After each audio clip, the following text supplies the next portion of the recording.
Before you start studying Shakespeare, or if you've only studied it a little bit, then you probably think that it's really pointless, and why can't I just read something that actually speaks the same language as me? Surely all the themes expressed in Shakespeare are also expressed in more contemporary works that I actually understand. Isn't the point of literature to improve our understanding of the world around us? And if I can't understand the words written, then what's the point of me studying them at all? Well, firstly, shut up, you're wrong and I hate you. Secondly, Macbeth is epic, so shut up again and listen to me. Macbeth starts with the witches. They're opening the play, so it's like they're the key players. They control everything. They make a plan to meet after this battle that's going on and confront Macbeth. One of them says fair is foul and foul is fair, and that's like a whole thing, so watch out for it.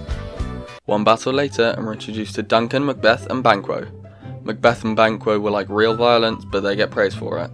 Macbeth slices one guy from the nave to the chops, body parts which I don't even know where they are, but it sounds bad. Outside again, the witches meet and they discuss some bad shit they've done. One of them drained a sailor dry as hay, which is exactly what it sounds like. They see Macbeth and are like, ooh, you're gonna be king, and say to Banquo, ooh, your kids are gonna be kings. And anyone with a brain can see what's gonna happen, but unfortunately Macbeth and Banquo share a single brain cell. Macbeth sends a letter to his partner in crime, Lady Macbeth, telling her about the prophecies. Lady Macbeth then starts rambling about how much she hates being a woman and asks the spirits to unsex her. In the meantime, Macbeth is debating with himself about whether or not he should kill Duncan, the current king, and take the throne for himself. He decides not to, but then Lady Macbeth saunters on over and is like, you little bitch, bet you won't even do it, but you're too much of a little bitch to do it, but you're not even a real man. To which Macbeth replies, I'm not a little bitch, I'm so a real man, you're the little bitch, and promptly decides to murder the king. After this, Banquo and Macbeth meet up, and Macbeth is like purely hypothetical and not at all a real situation, but if I were to do a vague thing, would you pretty please support me because I'll give you some stuff? Banquo, ever the God-fearing church-going boy, replies, of course, as long as it's not like anything super immoral though, but I'm sure you would never do anything super immoral, right? Right? At this point, by the way, I forgot to say that Macbeth is hosting Banquo and Duncan at his house for some tea and Scrabble. That night though, Macbeth sees a floating dagger which leads to Duncan's room. This is like a big thing for the production company as to whether or not they show the dagger. If they show it, it's like, ooh, the witches are all in control and making Macbeth do things. And if they don't show it, it's like, oh shucks, Macbeth has gone crazy guys because of his unnatural ambition, so he's seeing stuff that isn't really there. The next thing that happens is that they plan that Lady Macbeth will kill Duncan, but when she goes in there she's like, oh my god, that looks so much like my dad, I can't kill my dad. So she then goes back to Macbeth and is like, oh man, I'm really sorry, but he looked like my dad Aruski, and that's a no-go, I couldn't kill him. Could you just hop on over there and kill him instead? And Macbeth is like, yeah girl, I'm all over this. And then he stabbed Duncan in the body, and Duncan died. Macduff, who is apparently in this play, arrives at the castle the next morning and goes to wake up Duncan, but is stopped by the porter who makes a bunch of dick jokes before letting Macduff in. Macduff then goes into Duncan's room and is like, holy shit, somebody killed the king, but with more religious words. He then tells our favourite couple, Macbeth and Lady Macbeth, about this, and they're like, oh my god, what surprising brand new information, I cannot believe that this has happened. About 5 minutes later though, Macbeth is like, yeah, I killed the guards, but only because they killed Duncan. Macduff starts saying, whoa, just hold on 1 second. If you killed the guards because they killed Duncan, but you were shocked about me telling you that Duncan's dead, then surely that means... hold that thought 1 second, Macduff. I'm fainting over here. I know it's a shame. I really wanted to hear your story, great talk, but I'm fainting right now. So if everyone could pay attention to me instead of listening to Macduff's story, that'd be really great.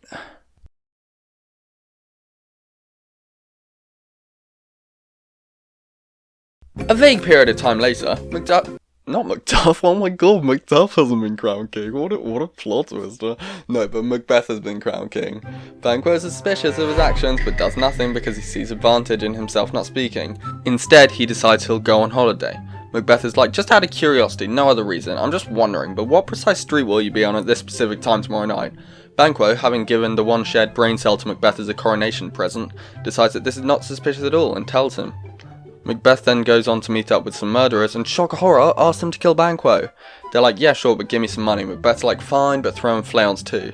The murderers ask what he ever did, and Macbeth confides in them that he always thought that flails smelled quite a bit. The murderers kind of just go over there and stab Banquo in the belly, and he just straight up dies. I know, he kind of cringe, but I guess it's just what's happening. But Flails is not so cringe and runs away real speedy. Now, Macbeth decides to have a big old feast and invites all the top-notch lasses and lords of the day. They all just chillin', reclining on the sofa and eating grapes and milk like it's cereal. Just an average day for the Scottish nobility. But then Macbeth sees Duncan's ghost and he's like, oh shit, he's got like all blood on him and stuff. And this is just like the dagger thing all over again. Do you show it or do you not? Honestly, just shove the dagger analysis or Duncan's ghost analysis in any 15 mark you get, and that's just 3 marks. Top exam tip, don't say no to 3 marks. Naturally, all the lasses and lords are kind of freaked by Macbeth being so freaked, but Lady Macbeth is like, nah guys, it's fine, he has these fits all the time, it's all a-okay. And now the lasses and lords are even more freaked because they think that their king is kind of bonkers. Act 3 scene 5 is kind of dumb and not even written by Shakespeare, so I don't care. But one scene later and we're back on track, and the witches are back at it again, baby. They have a squad meet up and say some stuff about bubbles and cauldrons, before Macbeth busts in like, what's all this then, and tell me some more prophecies. So the witches show him 3 apparitions, an armed head, a bloody child, and a crowned child with a tree in its hand. They also show him a line of kings, all Banquo's descendants, before telling him that yeah bro, you chill, so long as your attacker is not of woman born, but beware the day when Birnam Wood comes upon your castle. So Macbeth walks out cockier than emo Spider-Man, because he's like, this is fine, woods can't move silly, it's gonna be fine, plus everyone's born of a woman. Is that foreshadowing? I think that might be foreshadowing. Do I smell foreshadowing? Why yes, it was foreshadowing giving off that scent.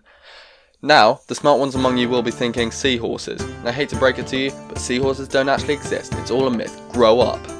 I didn't mention it because I wanted to surprise you with it now, and totally didn't just forget to mention it or anything. But Macduff escaped to England because he thought that this Macbeth guy was kind of suspicious. But now a couple of little rapscallions have what you egged Macduff's entire family, and they don't really breathe anymore. So Macduff gets a little bit angry, comes back up to Scotland, but not before bringing the entirety of the English army with him. A couple of leaders of the English army go all deep and are like, we will beat Macbeth because our troops are driven by love, not authority. Meanwhile, Shakespeare is just absolutely roasting Lady Macbeth for being a woman and making her go mad because she stepped out of her natural role. This is the last we see of Lady Macbeth. The next thing we hear about her is that she killed herself. Pro exam tip, when writing about gender, make sure that you make it clear that it's not your opinion, but the opinion of the time, because otherwise the marker will be like, you think I'm going to give this sexist piece of shit a good mark? No way, Jose. Later, Macbeth hears about the English army coming his way, and in a slightly more scared voice now, says, yeah, this is fine guys, remember about the prophecies? That's what I thought, Macduff. Anyways, the battle is about to happen, and Macbeth is like, my mind is all jumbled and shit, but I'm really confident and unemotional because I've lost my humanity because I'm so unnatural. Okay, my notes for Act 5, Scene 6 that I made in class are actually perfect, so I'll just read those out. Quite boring and unnecessary. Opportunity for the actors to change, question mark? But anyways, we've got a battle to do. The English come out of Birnam Woods with trees on their heads as camo, fulfilling that one prophecy. And in what has been described as the most tragic on-screen death since Jesus, Macbeth kills young Seward. I know, horrifying. Meanwhile, Macduff has gone Super Saiyan because all his grief from his family's death has been converted into anger and violence. Macduff and Macbeth eventually reach each other and face off. Macbeth is like, man, this isn't all my fault, it's all the witches, they misled me, before Macduff sentences him to not living anymore. You see, Macduff wasn't of woman born because his mum got a C-section. Despite being the bad guy though, Macbeth dies a good death and stays strong throughout the battle right up until his death. So that's, I guess, something to think about, just think about it a little bit maybe. To wrap things up, Macduff rewards his followers in a way that is scarily similar to the way Duncan rewarded his followers at the beginning of the play.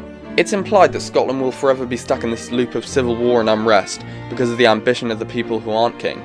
And that's the end of the play, so I guess see you later.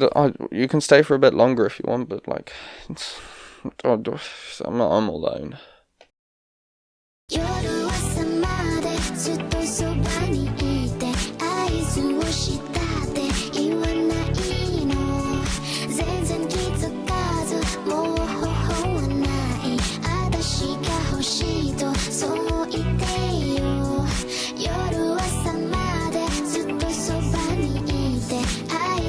She got